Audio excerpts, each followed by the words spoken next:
Somnifère, le podcast. L'amour excuse tout dans un cœur enflammé, et tout crime est léger dont l'auteur est aimé, écrit Corneille. Bonsoir à toutes et à tous, nous sommes le mardi 25 janvier et Somnifère vous raconte ce soir l'histoire d'Adèle, une jeune femme qui s'était prise d'un voleur et l'aide à commettre ses larcins aux quatre coins de Paris. Pour l'aider à faire un plus gros coup, elle se fait bientôt embaucher comme femme de chambre chez une richissime américaine dans un hôtel particulier près de la rue de Rivoli.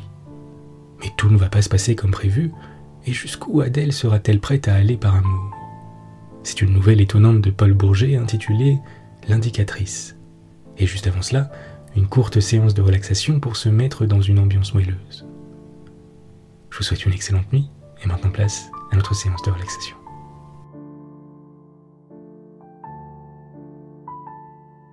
La séance de relaxation. Mettez-vous à l'aise et adoptez la position que vous souhaitez tant qu'elle vous est confortable.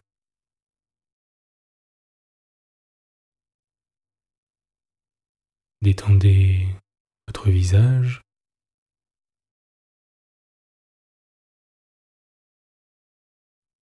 Déplissez le front.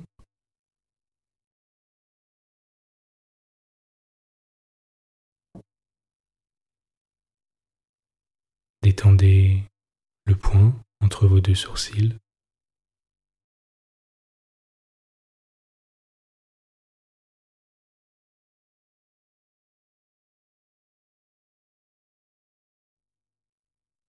Votre nez.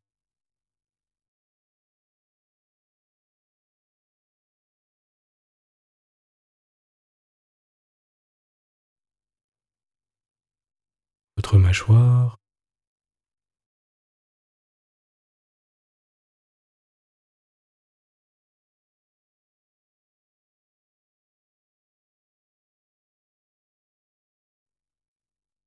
Votre langue.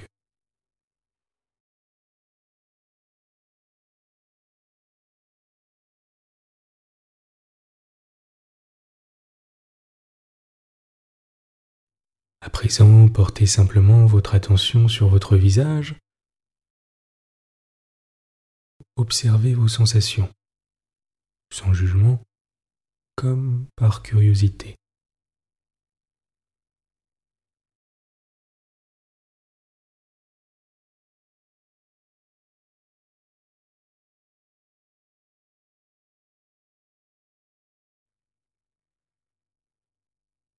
Portez maintenant votre attention sur les sensations présentes dans la région de vos épaules et relâchez-les de tout leur poids.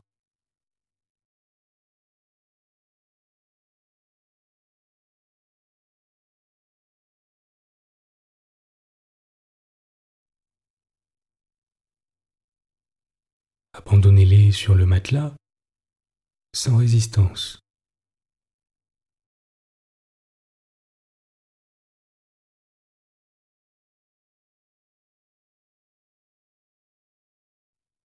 Portez votre attention sur votre épaule gauche et votre bras gauche, de haut en bas, en commençant par l'épaule.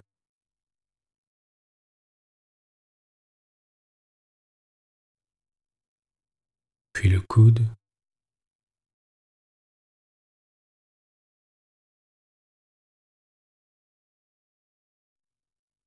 puis l'avant-bras.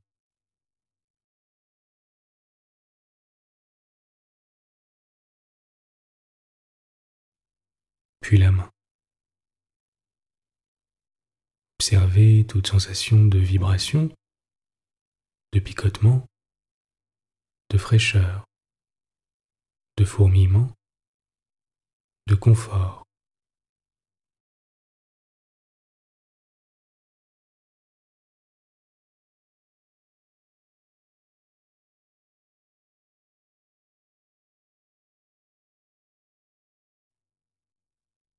Soyez curieux et ouvert aux sensations présentes dans votre main et dans vos doigts.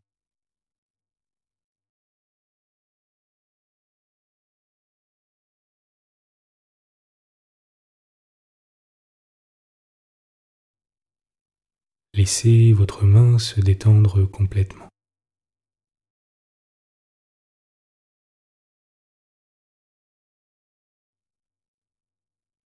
Maintenant, portez votre attention sur votre épaule droite et votre bras droit. De haut en bas, commençant par l'épaule,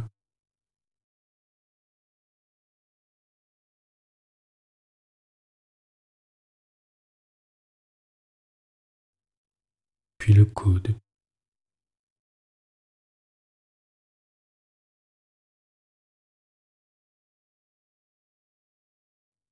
puis l'avant-bras,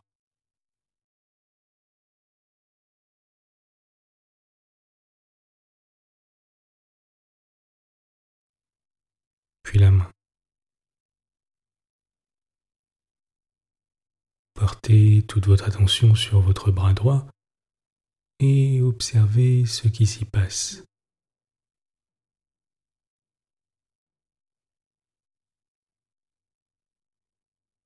Peut-être que les sensations se concentrent au niveau de vos mains et de vos doigts. Peut-être les sentez-vous plus vibrantes que le reste.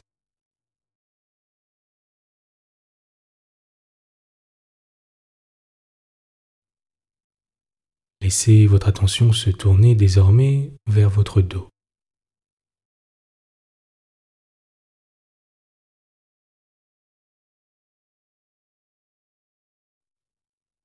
Si vous le souhaitez, prenez une grande inspiration par le nez et expirez par la bouche à votre rythme.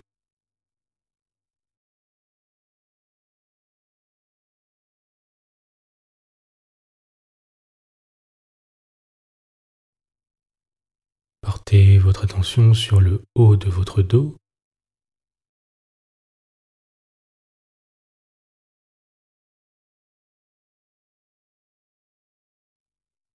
le milieu de votre dos,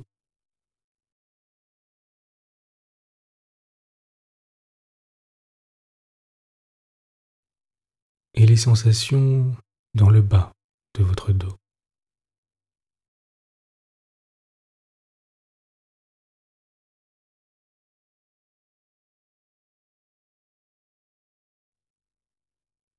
Si des pensées vous viennent à l'esprit, laissez-les simplement aller, comme des nuages, flottant dans le ciel.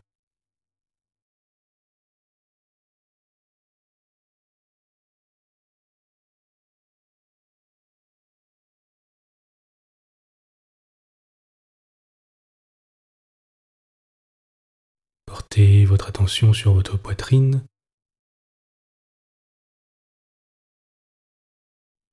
votre plexus solaire et votre ventre.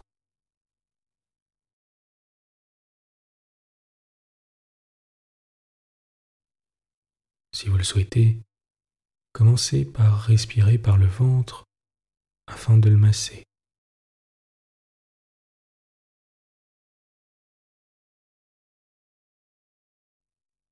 À présent, portez votre attention sur votre région pelvienne et sur les endroits où votre corps est en contact avec le matelas.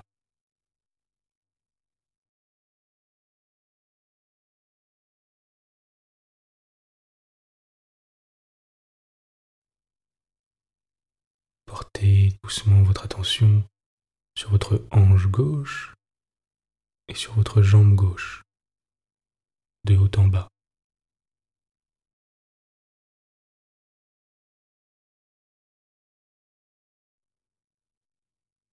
Lâchez votre cuisse,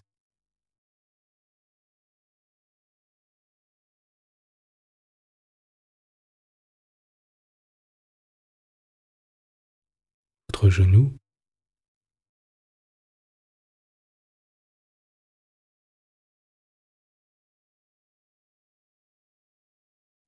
votre mollet.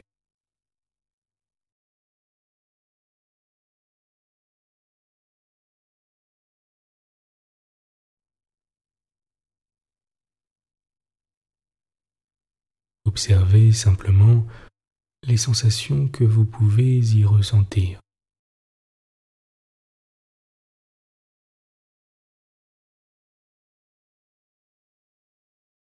Relâchez maintenant, à leur tour, votre jambe, votre genou et votre mollet droit.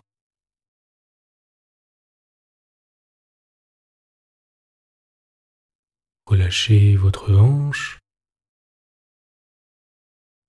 Remarquez toutes les sensations que vous pouvez y ressentir.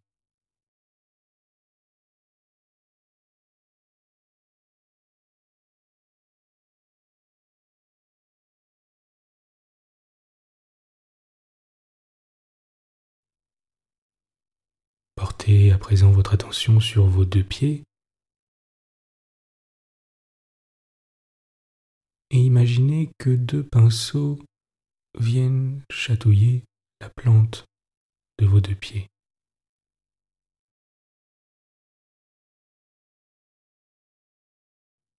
Prenez à présent un moment pour ne rien faire d'autre que de constater votre état de détente, de tranquillité, et observez comme c'est agréable.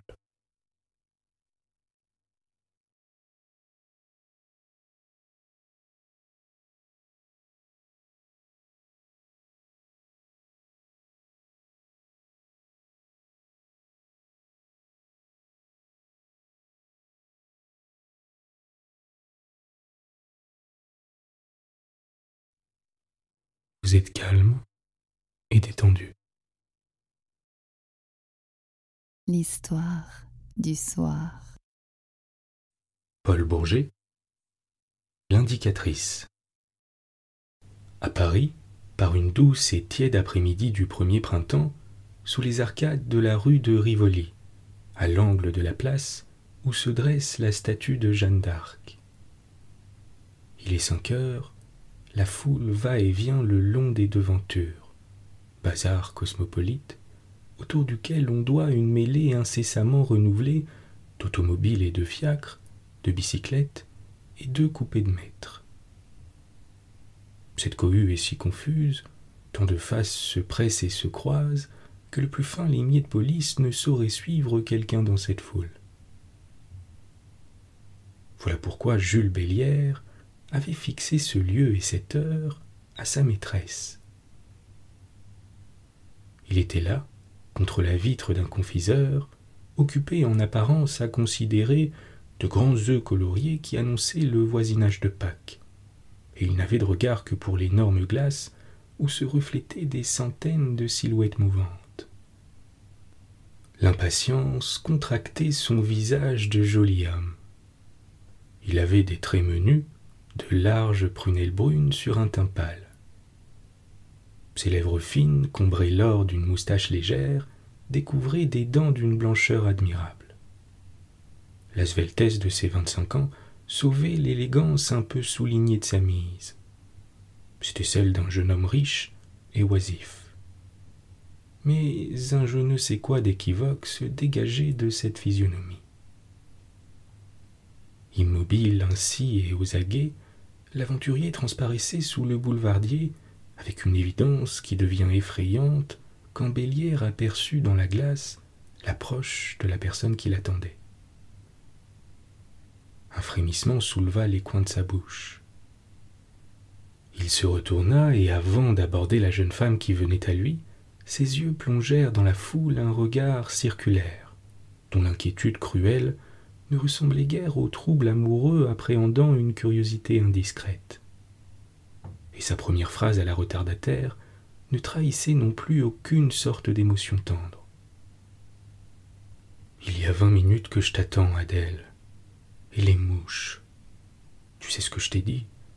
Si jamais l'on me chauffe, tu seras servi avant. On ne me charrie pas, moi. » Il avait prononcé d'une voix dure et sourde ces mots de l'argot des voleurs, qui à eux seuls dénonçaient sa profession. Les amants s'étaient mis à marcher l'un à côté de l'autre, sans se donner d'autres signes de reconnaissance. « Je ne peux pas faire la femme de chambre, » répondait Adèle, « et aller et venir comme je veux. Ma patronne m'a sonné quand je sortais. Tiens-tu à ce qu'elle prenne des soupçons? Et puis, si tu crois que j'ai peur de toi, tu te trompes. C'est le 9e coup que je monte pour vous. Ils ont tous réussi, et toujours pour être traités comme une marmite. J'en ai assez.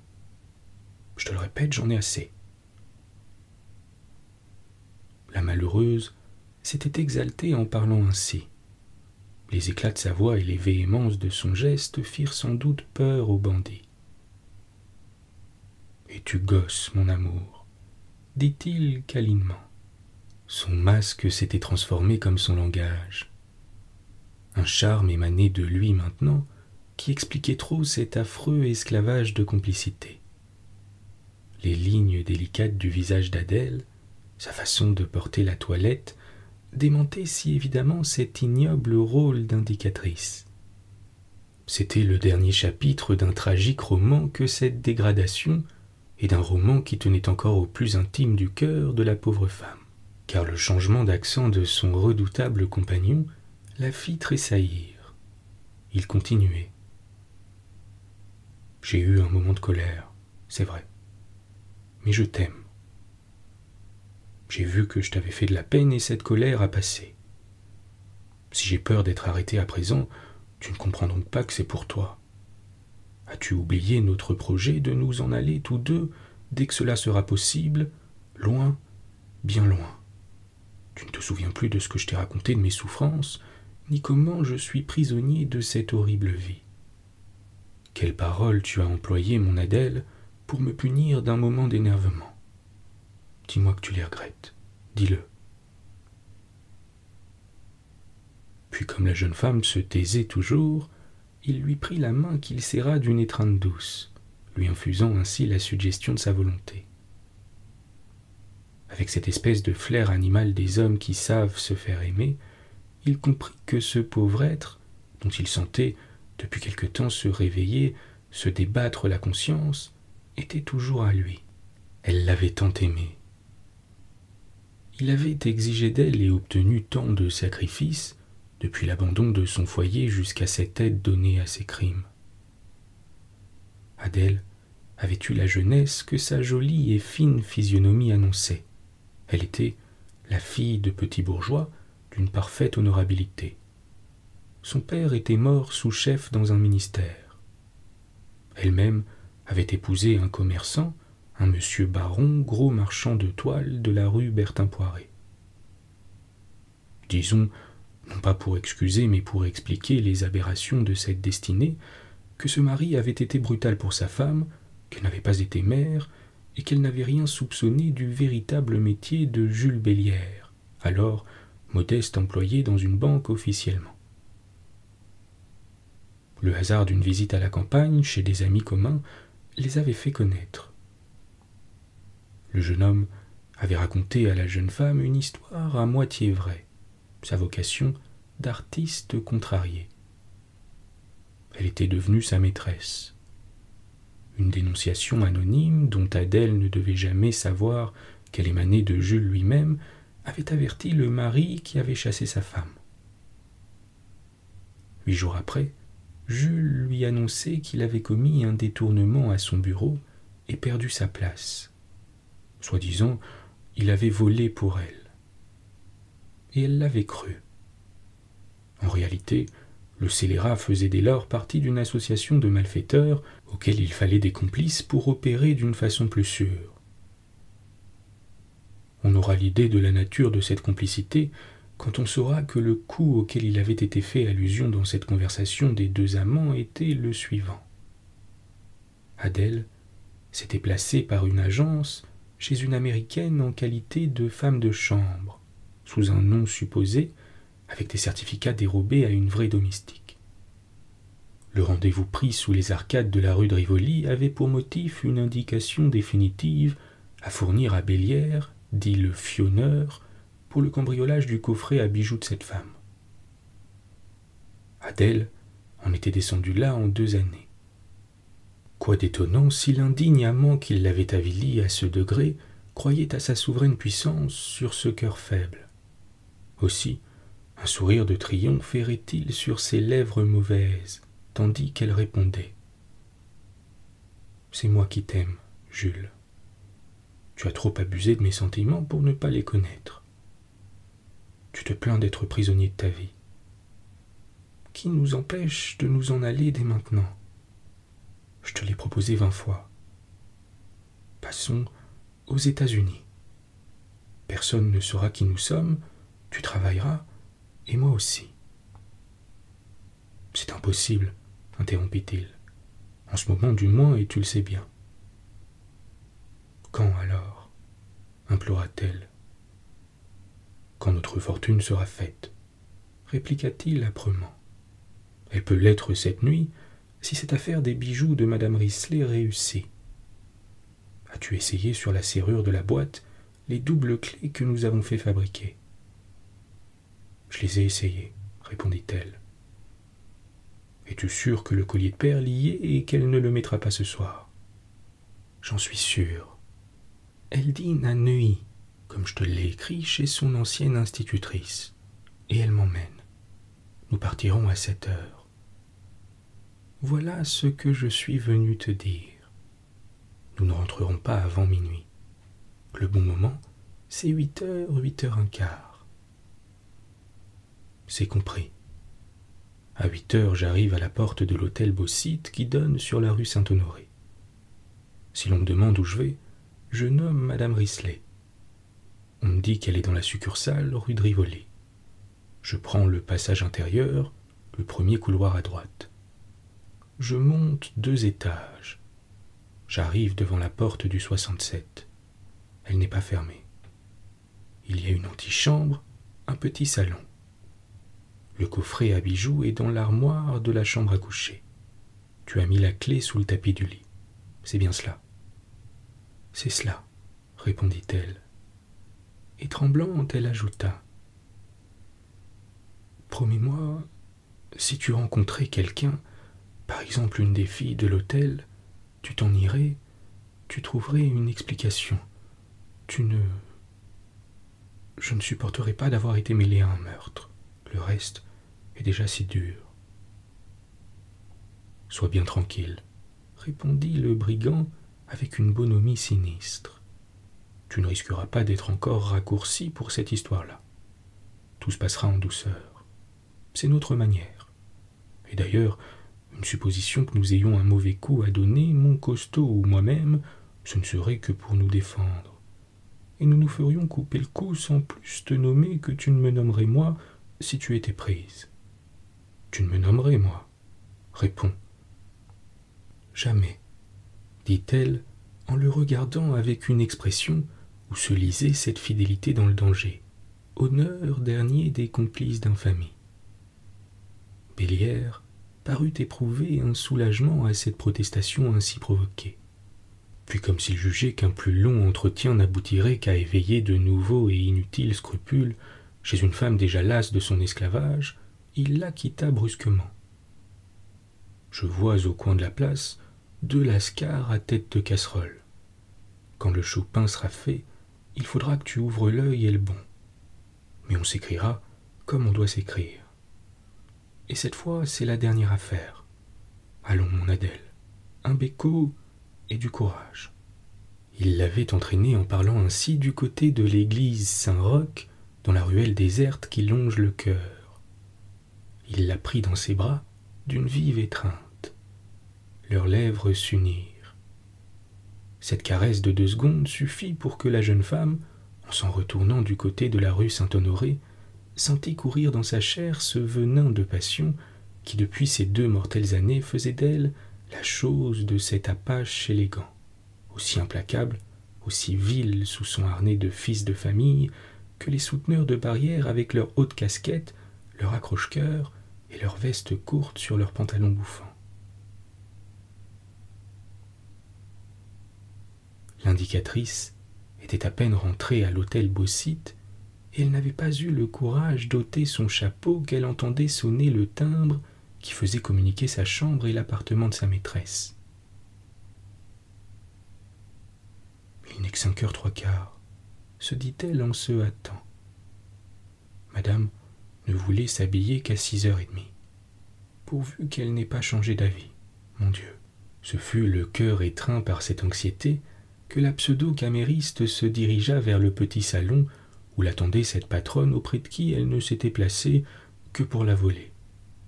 Mrs. Edith Risley était étendue sur une chaise longue dans cette banale pièce d'hôtel que son séjour d'un hiver avait transformée en une espèce d'appartement. Toutes les choses autour d'elle portaient l'empreinte de sa gracieuse personnalité, dont le charme aurait seul expliqué pourquoi la complice de Bélière avait hésité tant de semaines. Edith était de ces Américaines qui semblaient apporter dans le raffinement cette volonté que les hommes de leur pays apportent dans la conquête de la fortune.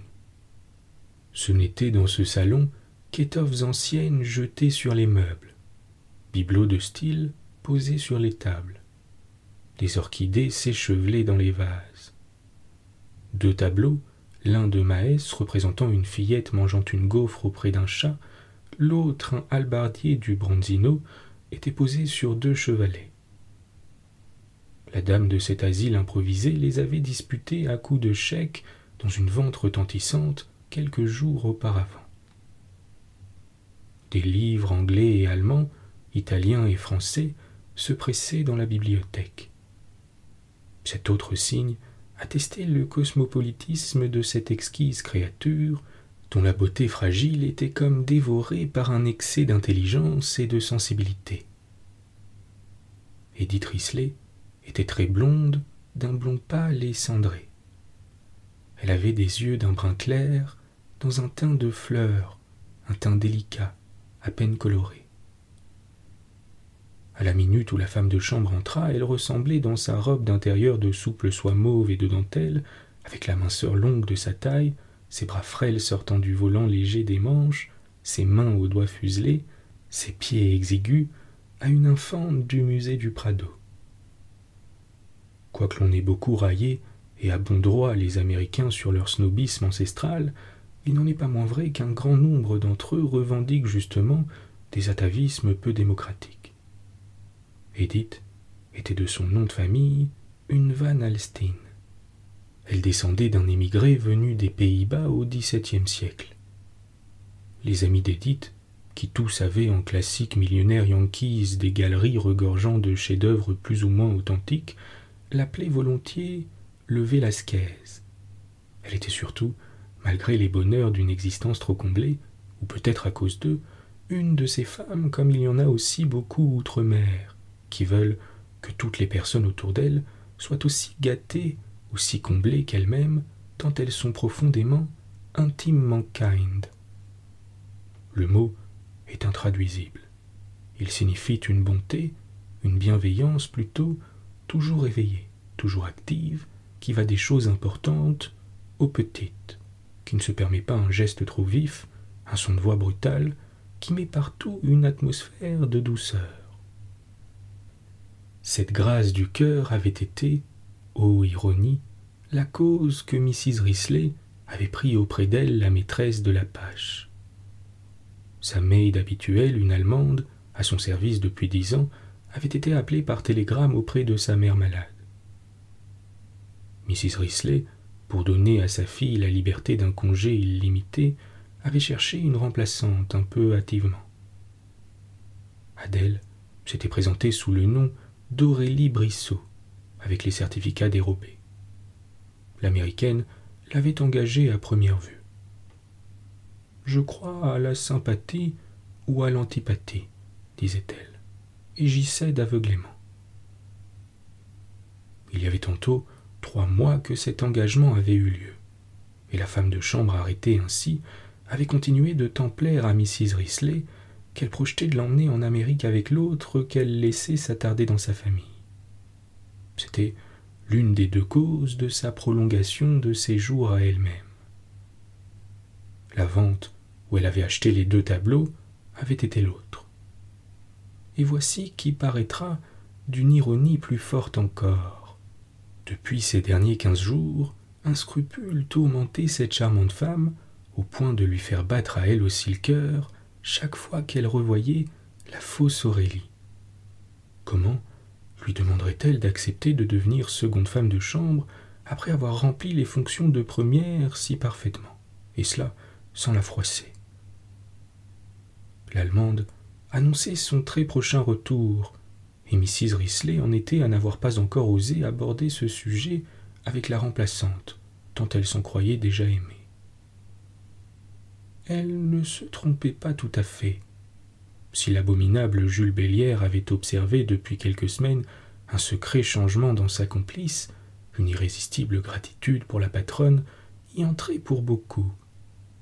Si depuis des semaines Adèle imaginait sans cesse un prétexte nouveau pour reculer l'instant du coup projeté, c'est que les procédés toujours plus caressants, toujours plus doux de l'américaine allaient réveiller sans cesse de nouveaux remords dans la conscience de la petite bourgeoise devenue la chienne de chasse d'une bande de voleurs.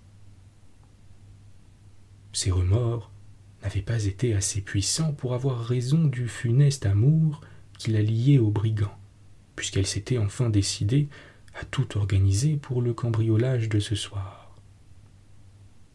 Elle l'avait fait, dans ces dernières 24 heures, avec une véritable fièvre, sur une menace de Bellière. Il avait dit « Je vais prendre une chambre dans l'hôtel, ce sera plus sûr. » L'éclair de son regard avait été trop aigu. Adèle avait pris peur. On a vu par quel procédé elle avait cru pouvoir s'arranger pour que sa maîtresse fût loin pendant que le vol aurait lieu. Elle avait pensé l'assurer du moins contre un autre danger. À l'appel du timbre, elle avait eu un pressentiment que ce calcul allait être déjoué. Qu'on juge de son saisissement épouvanté, lorsqu'arrivé dans le salon, l'autre l'accueillit par ces paroles. « Je ne sortirai pas ce soir, ma pauvre Aurélie. » Madame Renaud, c'était le nom de la vieille institutrice chez laquelle Édith avait passé 2 ans quand elle en avait 14. Madame Renaud me télégraphie qu'elle est souffrante. Moi aussi j'avais un peu de migraine.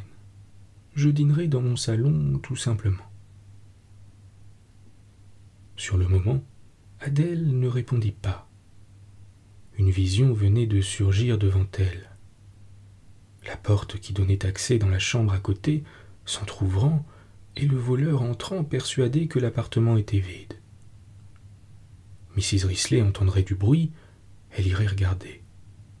Et alors, ou bien elle avait le temps d'appeler et Jules était perdu, ou bien il tuerait. Dans 2 heures, cette vision serait une réalité. Le cœur de la femme de chambre se serra d'une telle force qu'elle pâlit et se mit à trembler. La maîtresse, qu'avait déjà surprise son extraordinaire immobilité et son silence, ne put pas ne pas remarquer cette pâleur. « Mais qu'avez-vous, Aurélie » demanda-t-elle. « On dirait que vous vous trouvez mal. »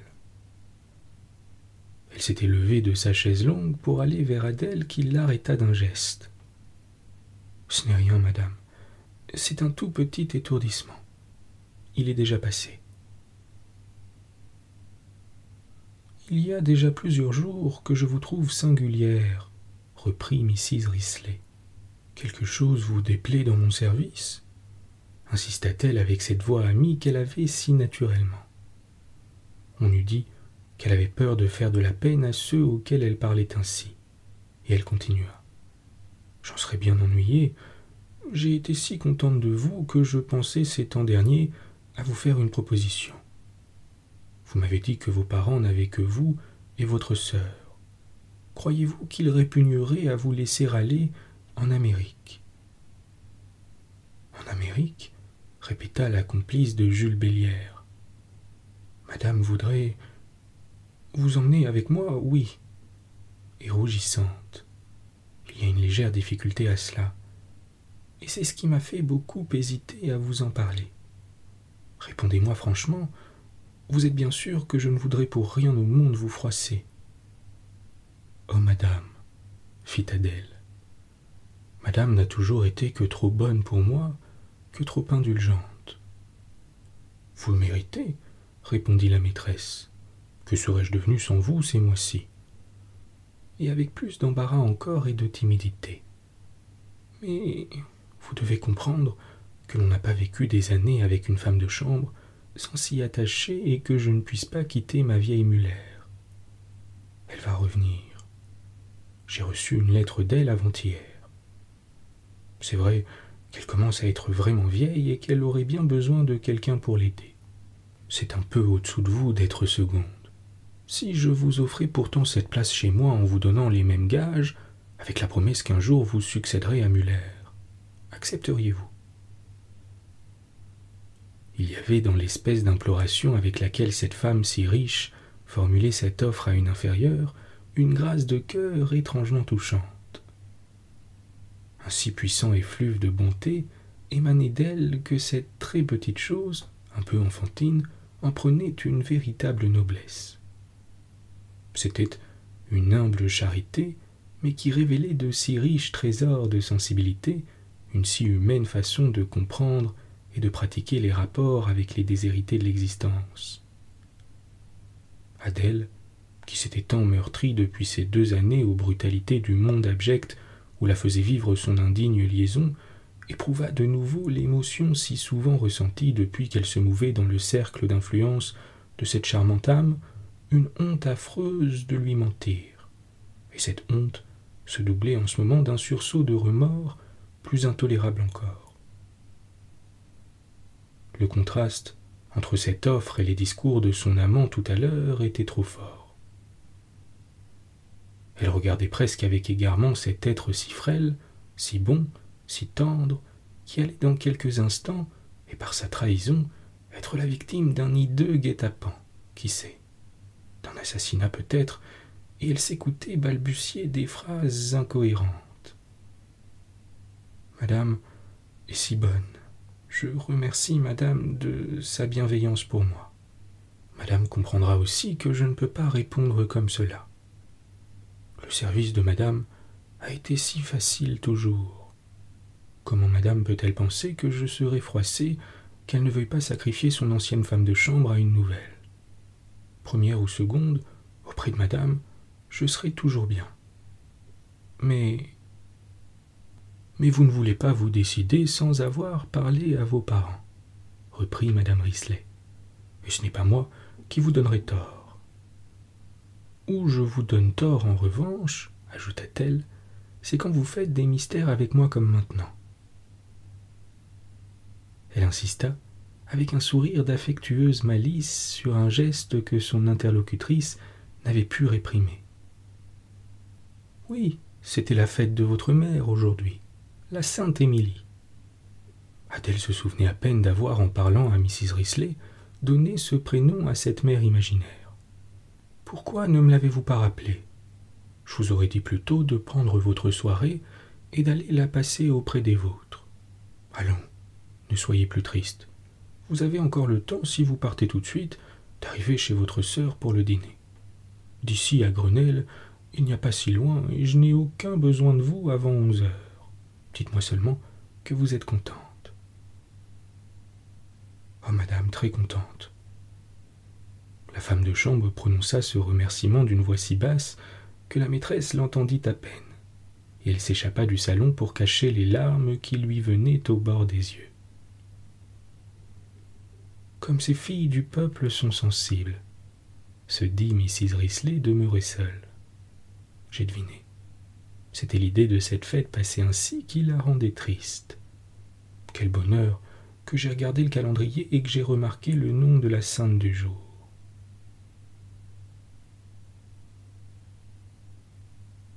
Deux heures ont passé. Il va en être 8. Adèle Baron est toujours dans sa chambre, assise sur la chaise où elle s'est laissée tomber au sortir de cette conversation.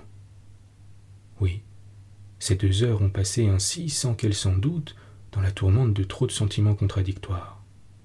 La reconnaissance passionnée d'un cœur qui vaut mieux que sa vie et qui pour la première fois vient d'être traité comme il eût voulu mériter d'être traité toujours. L'ardeur d'un amour encore accru par la complicité dans le crime et par le commun avilissement. La terreur de l'événement tout proche et la fièvre de l'incertitude. Que faire? Où retrouver Jules maintenant? Aller l'attendre sur le trottoir, devant l'hôtel, pour l'empêcher d'entrer, en l'avertissant que le projet de Mrs. Risley a changé? Ça avait été la première pensée d'Adèle. et le profil du fionneur s'était dessiné devant son esprit, si dur, si défiant, avec ce regard froid chargé de menaces. Il ne la croirait pas. Il voudrait passer outre, monter, vérifier par lui-même. Essaierait-elle de l'arrêter? Elle avait distinctement aperçu cette scène. Jules la repoussant, les passants attroupés, un sergent de ville s'interposant, la conduite au poste. Et sa moelle s'était glacée dans ses os à l'idée de l'arrestation, alors qu'elle savait la police déjà en éveil sur les agissements de leur bande. Non. Non, ce moyen n'était pas possible. Si elle restait dans l'hôtel tout simplement, et qu'elle guetta dans le couloir l'arrivée du malfaiteur. Une dispute entre eux serait impossible là. Trop de personnes traversaient les corridors. Oui, s'était-elle dit. C'est la chose à faire. Et puis, une autre épouvante l'avait saisie. Non plus des violences de son amant, mais de sa propre faiblesse. Une autre image avait surgi dans son cerveau, celle de cet amant, non plus cruel, non plus menaçant, mais tendre. S'il lui demandait de le recevoir dans sa chambre, de le cacher, pour tenter ensuite dans la nuit le cambriolage projeté.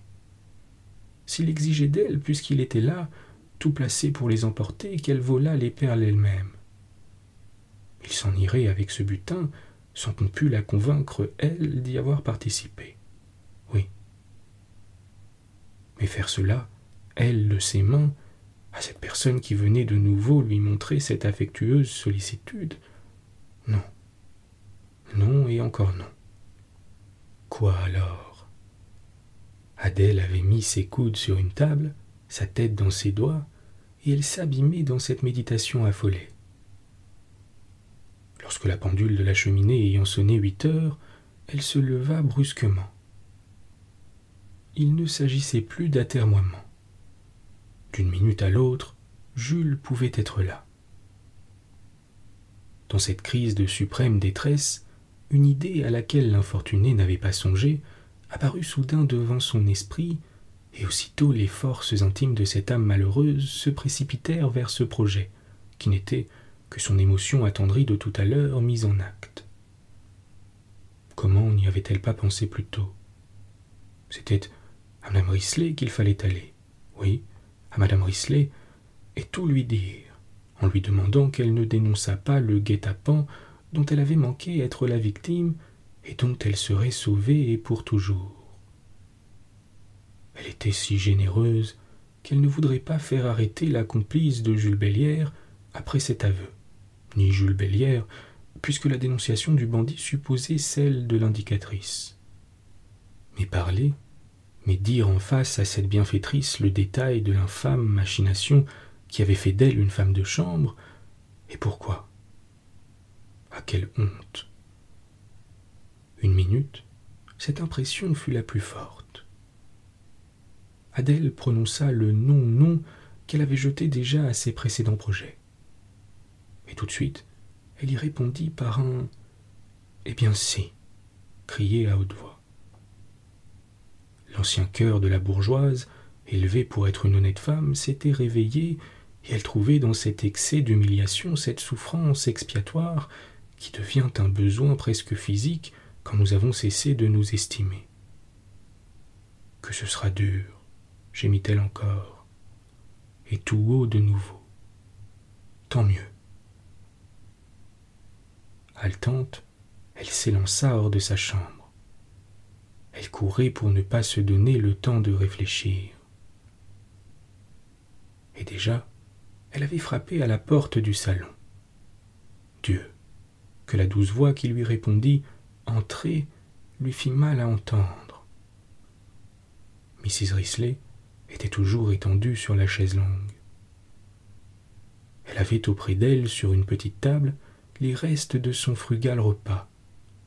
Une soupière d'argent avec un peu de consommé et des raisins sur un plateau.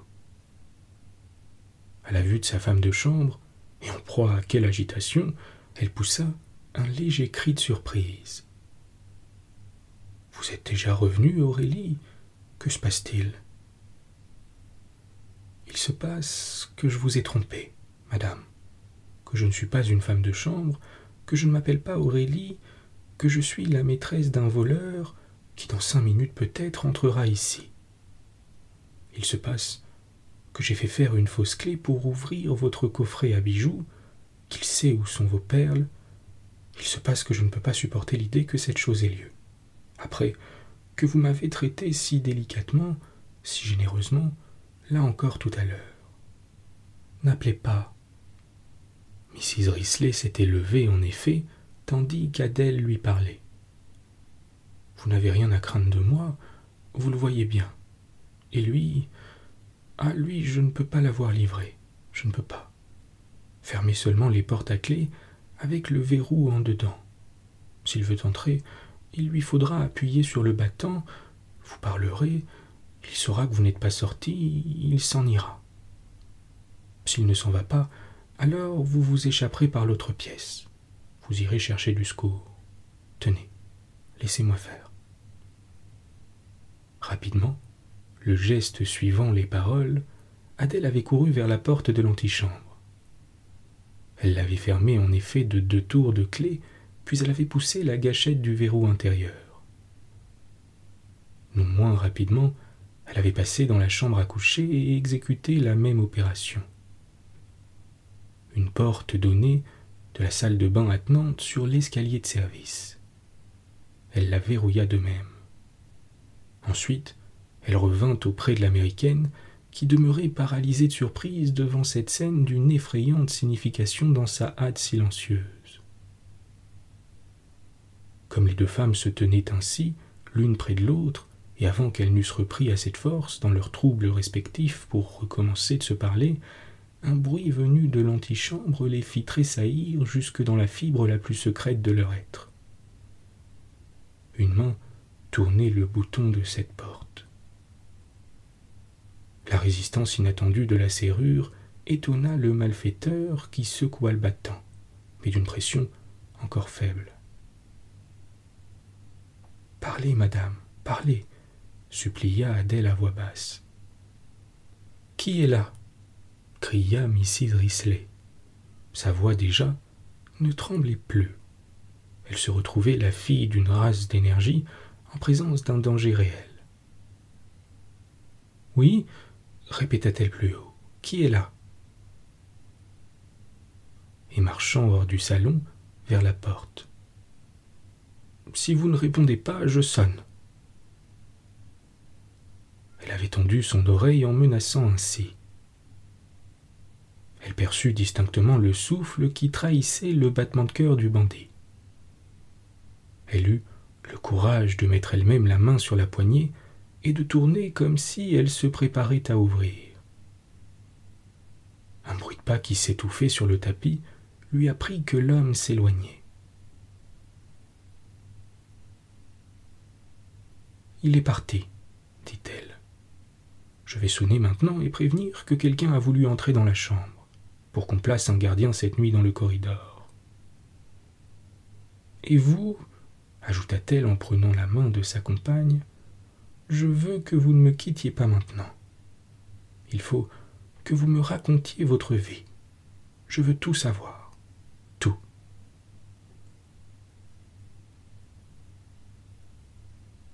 Au lendemain de cette aventure, Mrs. Risley se réveilla tard. Elle s'était endormie vers 4 heures du matin après une longue conversation avec la misérable femme à laquelle elle devait de ne pas avoir été assassinée par le cambrioleur. La confession d'Adèle, faite à travers des sanglots, l'avait touchée à une telle profondeur qu'elle lui avait dit, en proie à cette ivresse de la pitié, naturelle aux âmes généreuses. « Vous m'avez sauvé de cet homme, et moi, je vous en sauverai à mon tour. Je vous garde. Vous viendrez avec moi en Amérique. Vous changerez de nom encore. Il ne vous suivra pas, et vous referez votre existence. » Adèle avait répondu à cette offre par des larmes versées à genoux, les lèvres sur la main de celle qui lui représentait dans son abîme le salut inespéré, unique, surnaturel. Il avait été entendu qu'elle continuerait son service, sans plus sortir de l'hôtel jusqu'à l'arrivée de la femme de chambre allemande, et qu'alors elle irait en avant à Liverpool attendre Mrs. Risley. On juge de l'étonnement de celle-ci quant à ce réveil.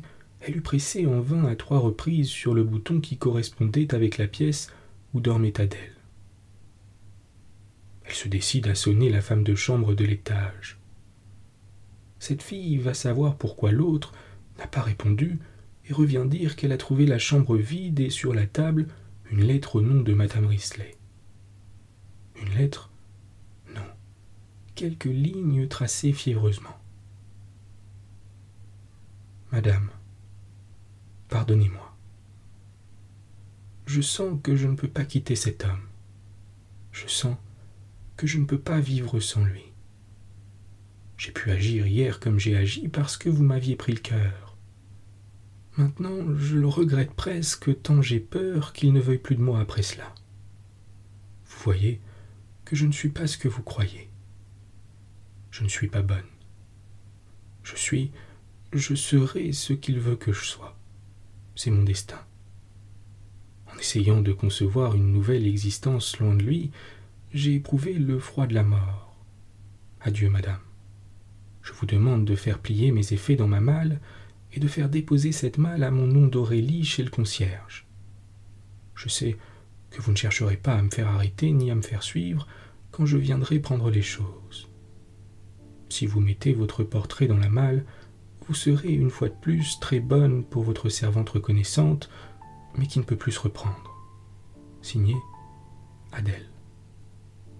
Cette anecdote, où les curieux de nature humaine retrouveront un étrange exemple après tant d'autres des inexplicables détours du cœur, a son épilogue.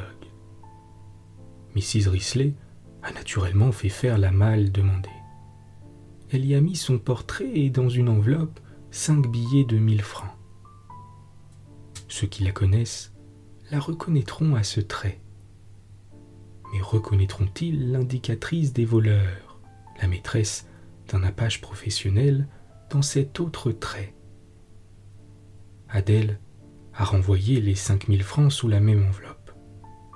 Ce désintéressement dans une telle fange, et si complaisamment accepté puisqu'il n'a tenu qu'à elle d'en sortir, s'accorde pourtant bien avec le remords qui lui a rendu insupportable un crime commis contre sa bienfaitrice. C'est le cas de dire avec Molière « Où diable la délicatesse va-t-elle se nicher ?» Bonne nuit. Bonne nuit.